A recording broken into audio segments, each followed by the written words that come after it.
This is our main smoking gun. It's not our only one, but it's definitely our main smoking gun. Under the Misuse of Drugs Act, police can search a property for drugs without a warrant, but they must file a report called a motor within 3 days. Fail to do so, and the search is arguably illegal. You do the search without warrant, you have to do the motor. And if you didn't do the motor? Well, you were in trouble.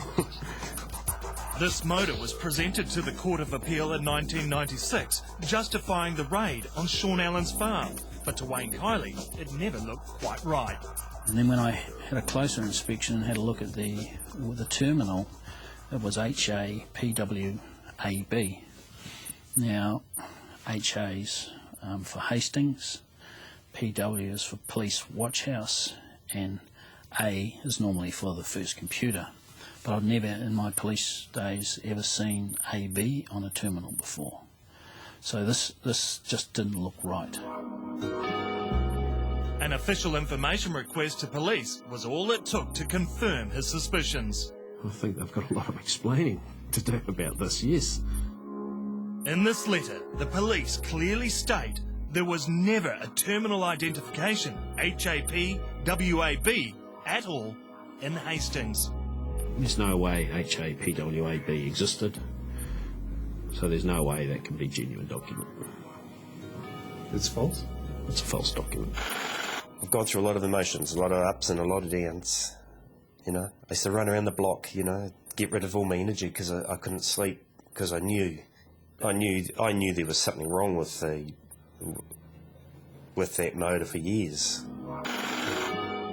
But that's not where the concerns stop. In this sworn affidavit, the scientist who examined the cannabis supposedly taken from Shaun's farm raises serious questions about the integrity of the exhibits. The description was that they were 800mm plants, which was really consistent with the police evidence. When we spoke to him, he was able to confirm that no, it was 800mm long flowering head. Now, you just don't get that cannabis on immature plants. You don't get heads on immature plants. So I have no doubt that the cannabis examined cannot have come from Shaun Allen's plants. And the list of concerns goes on. Shaun Allen says several jury members had police connections. He claims the foreman of Allen's second trial had links with the intelligence service. And he has always questioned the accuracy of former Detective Sergeant DeLuca's notebook, which records the number of plants seized from the farm. There is. Police have refused to comment on this case, and so has the man whose evidence and notebook helped convict Shaun Allen. Piss off. What do you mean, piss off? I want to ask you about this motor. Okay, what? This motor. Oh. Don't come over the gate, mate, or you're trespassing. Wait, can't I ask you a few questions about this? Sir? There's things wrong with the cannabis exhibits. There's things wrong, you know, with the jury. Everything that he's complained about when we've actually investigated are all supported either within the police documentation or within documentation we've obtained. You think he's innocent? I think he's innocent.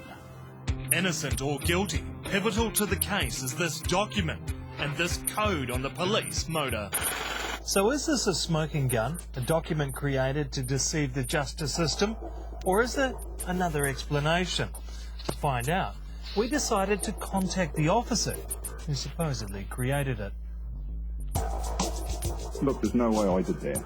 I now know that it's not that this terminal doesn't exist, and the thing's obviously false. That's the word of a good honest bloke, according to one of his former colleagues. He wouldn't tell porkies for anyone. So if he tells you he didn't do it, he didn't do it. The former detective in question refused to appear on camera, but he did send us a written statement which clearly spells out he did not create the controversial motor. Well, not only have you got what is clearly a false document, you've got the person that allegedly sent it saying he didn't send it. Does that strengthen the case? Very much so. Like Wayne Kiley, he too believes it is a false document. There can be little doubt that the mode is nothing but a false document. The big mystery now is why. Why would the police go to such great lengths to nail Shaun Allen? It wasn't about Shaun Allen in the end. It was about the Proceeds of Crimes Act, the glory for these certain officers to be a part of the Proceeds of Crimes Act, to activate it, steal my land. The cost of trying to clear his name has once again left Shaun Allen financially ruined. His house is up for mortgagee sale. His lotto winnings... It's long gone. That money's long gone. Where's it gone? Fighting this, most of it fighting. Shaun Allen has raised serious concerns about the police investigation, but he remains a convicted cannabis grower, a farmer with no land. What's it like coming back? It's me that, yeah. You want it back? Yep. I didn't. Coming here now, I do. Yeah. Now it's brought it all back. Having paid a huge price for a crime he says he didn't commit, Shaun Allen is determined to one day clear his name in court. There's an old Alice Cooper song I like, Welcome to My Nightmare.